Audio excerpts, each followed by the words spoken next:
जय हिंद दोस्तों। इतिहास गवाह है कि मनुष्य जब जब स्वार्थी हुआ है, लोभी हुआ है, तब तब उसका विनाश हुआ है। चाहे वो नादिर शाह के आक्रमण से लेकर के वर्तमान समय तक हो। नादिर शाह ने जब आक्रमण किया था तो उसी समय अहमद शाह अब्दाली ने देख लिया था कि यहाँ कोई किसी के लिए बोलने वाला नहीं है, और अहमद शाह अब्दाली ने मराठाओं को कूट दिया था और किसी ने कुछ नहीं बोला।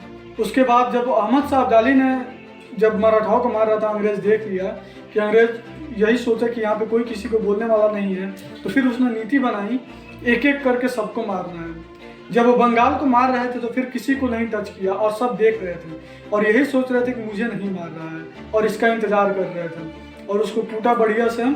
उसके बाद जब मराठा को मार रहा था सब देख रहे थे, मुगलों को मार रहा था सब देख रहे थे, किसी ने किसी के लिए कुछ नहीं बोला और 200 साल की गुलामी हमें बढ़िया से करना पड़ा था। और अभी के समय में भी वही हो रहा है।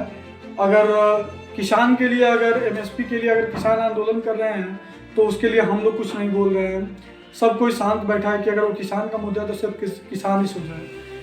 अगर लद्दाख में 6th शेड्यूल की मांग चल रहा है, वहाँ पे उसके वातावरण को डिस्ट्रॉय किया जा रहा है उत्तराखंड की तरह, तो वहाँ पे अगर 6th शेड्यूल की मांग की जा रही है तो उसको भी 8 से 9 दिन हो गया वहाँ पे भूख हड़ताल किए हुए, तो उसके लिए भी हम लोग चुप है, उसके लिए भी कोई आवाज़ नहीं उठा रहा है। तो हम लोग यही सोच रहे हैं कि ये हमारा काम नहीं है, जिसका है वही करेगा। जब जब ऐसे ऐसे स्वार्थी हुए हैं तब तक सबका नुकसान एक एक करके हुआ है।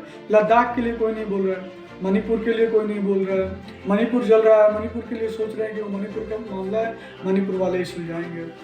मणिपुर के लिए बोलने के लिए किसी के पास टाइम नहीं है, लेकिन संदेश खाली में अगर होता है तो वहाँ पे बड़ी बड़ी सभाएं की जा रही है। संदेश खाली में बंगाल में जो हो रहा है वहाँ पे बोलने के लिए। और लास्टली एक ही बात कहेंगे कि अगर कुछ गलत हो रहा है समाज में तो ये नहीं सोचिए कि मेरे साथ नहीं हो रहा है, मेरे समुदाय के साथ नहीं हो रहा है। किसी के भी साथ गलत हो रहा है, आप उसके लिए आवाज़ उठाइए, वरना एक एक करके वो समय आपके पास भी आएगा और आप सोचिए कि मेरे लिए कोई आवाज़ उठाए तो आपके लिए भी कोई आवाज़ उठाने वाला नहीं रहेगा। तो आप गलत देखकर सही के लिए आवाज़ उठाइए और सही के लिए मांग कीजिए, वरना आने वाले समय में भी जब आपको ज़रूरत पड़ेगा ना कि मुझे किसी का समर्थन चाहिए, मेरे साथ जो गलत हो रहा है, तो आपके लिए भी कोई खड़ा नहीं है।